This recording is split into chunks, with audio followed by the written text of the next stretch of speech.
baik. Terima kasih Pak Adi dan juga terima kasih untuk teman-teman yang sudah menjawab pertanyaan nomor 2.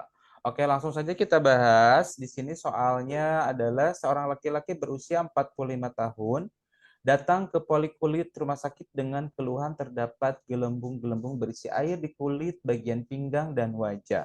Melingkar di sepanjang pinggang, terasa nyeri dan terbakar, menyatakan takut wajahnya cacat.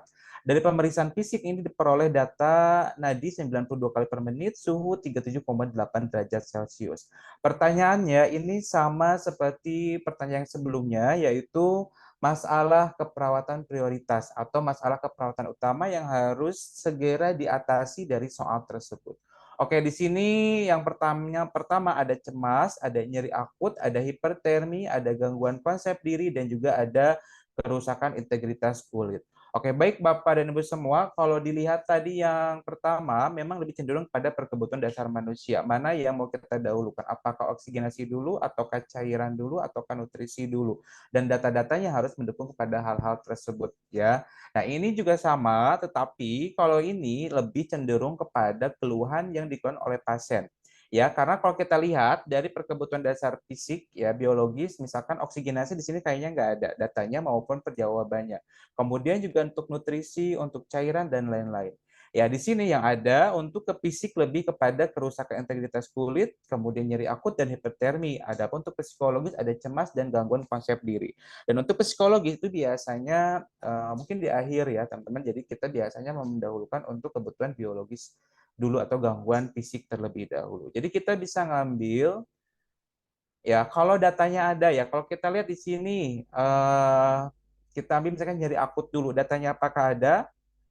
Ya, oke. Kemudian kedua hipertermi, apakah datanya ada? Dan tadi saya katakan di awal hipertermi biasanya 38,5. Kemudian kerusakan integritas kulit, nah apakah ada atau tidak? Nah, di sini mungkin kita lihat yang ada itu adalah lebih kepada kerusakan integritas kulit dan juga nyeri akut untuk kebutuhan dasar secara fisiknya. Nah, kita dahulukan yang mana dulu? Apakah nyeri akut dulu atau kerusakan integritas kulit dahulu? Begitu ya. Oke, kita lihat di sini beberapa jawaban dari teman-teman, Bapak Ibu semua, lebih cukup variatif ya, Pak Adi sebenarnya.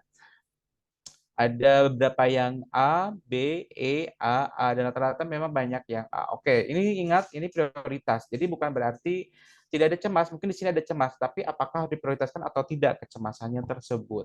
Begitu ya. Kemudian gangguan konsep diri, sepertinya tidak ada ya yang jawab B. Yang E juga ada ya, tetapi apakah itu harus didahulukan dibandingkan yang nyeri akut? Oke, jawabannya ya Bu Meta. Nah, sama Bu Sri. Itu ya yang tepat ini adalah nyeri akut. Karena apa? Karena nyeri akut ini salah satu keluhan yang dikeluhkan oleh pasien yang pertama kali, dan kalau nyerinya itu berkurang ataupun juga rasa terbakarnya berkurang, itu biasanya beberapa keluhan yang lain juga akan ikut berkurang, termasuk kecemasan dan lain-lain. Baru integritas kulit ini tidak bisa cepat kita atasi ya, tapi untuk nyeri dan terasanya dan terbakar itu bisa kita atasi dalam waktu yang lebih cepat ya dibandingkan dengan kerusakan integritas kulit. Integritas kulit juga ini merupakan masalah yang muncul tetapi bukan prioritas. Tapi yang prioritas itu adalah B. Oke, kita lihat pembahasannya Pak Adi.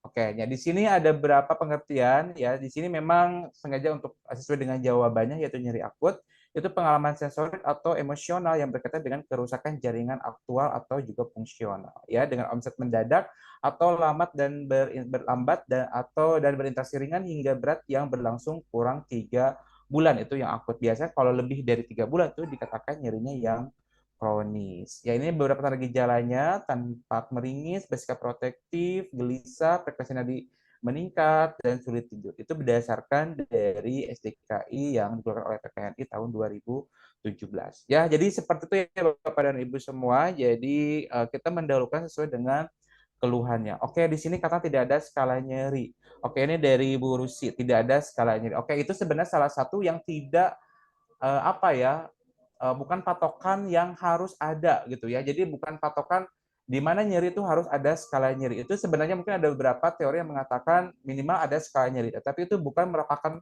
patokan ya. Jadi mungkin saja kalau kita beberapa perawat tidak mendata ya ada skala nyeri begitu. Tapi memang untuk lebih memudahkan adanya skala nyeri, tetapi itu bukan merupakan patokan atau bukan apa ya intinya, bukan baku ya, jadi bukan sesuatu hal yang baku. Jadi kalau ada diagnosa nyeri dan tidak ada skalanya itu tidak masuk ke dalam nyeri. Begitu ya.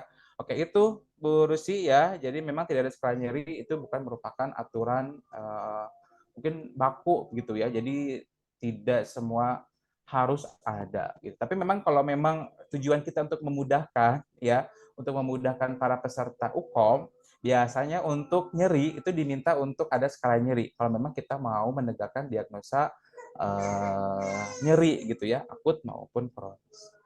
Gitu. Oke, itu saja mungkin penjelasan dari saya, mudah-mudahan dipahami ya, Bu Rusi.